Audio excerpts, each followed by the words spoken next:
So यहाँनिर चाहिँ guys तपाईँहरू चाहिँ यो किन बाँसो लिएर आएको भन्नुभएको छ होला। यहाँनिर चाहिँ यो डाँडाबाट हाल्दा बाइक लगेर तलै खस्ने, अनि मैले जसोतसो लगेर जान्थेँ डाँडाबाट एकदम रिक्स ल्याउनु पर्ने कि बढी मात्रामा। ओह्रालो झर्दा पनि एकदम यहाँबाट डाँडा आयो यो खाल्टामा फसेर यहाँनिर चाहिँ बाइकको च्याम्बर र गियर ठोक्किने चाहिँ एकदम रिक्सको बाटो भएको कारणले मैले यहाँ बनाउँदैछु। अनि यो सब यहाँबाट त्यहाँसम्म खनेर फालिदिन्छु है ल।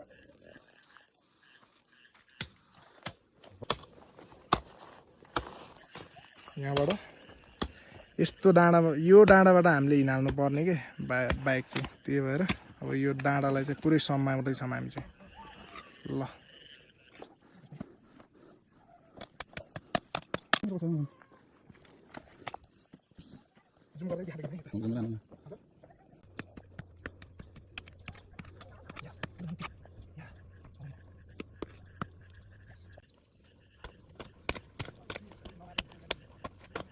यहाँनिर चाहिँ एकदम अप्ठ्यारो थियो बाटो चाहिँ।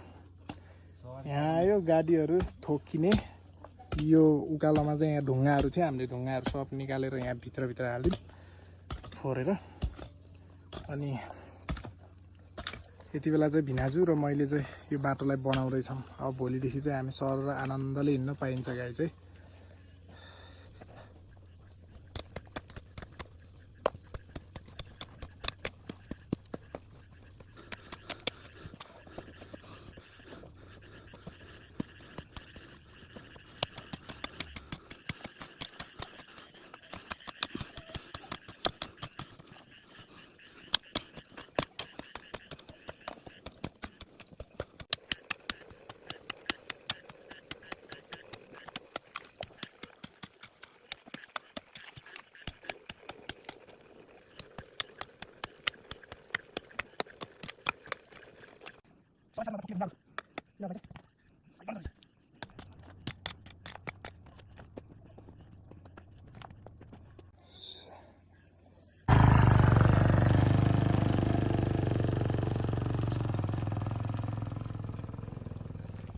सो गाइस यति बेला चाहिँ हामी बाटो बनाएर बाइक उकालिसक्यौँ। बाटो पनि एकदम पर्फेक्ट भयो है। हाम्रो यो भिडियो मन पर्यो भने do like, share to subscribe my channel and keep watching. Bye by.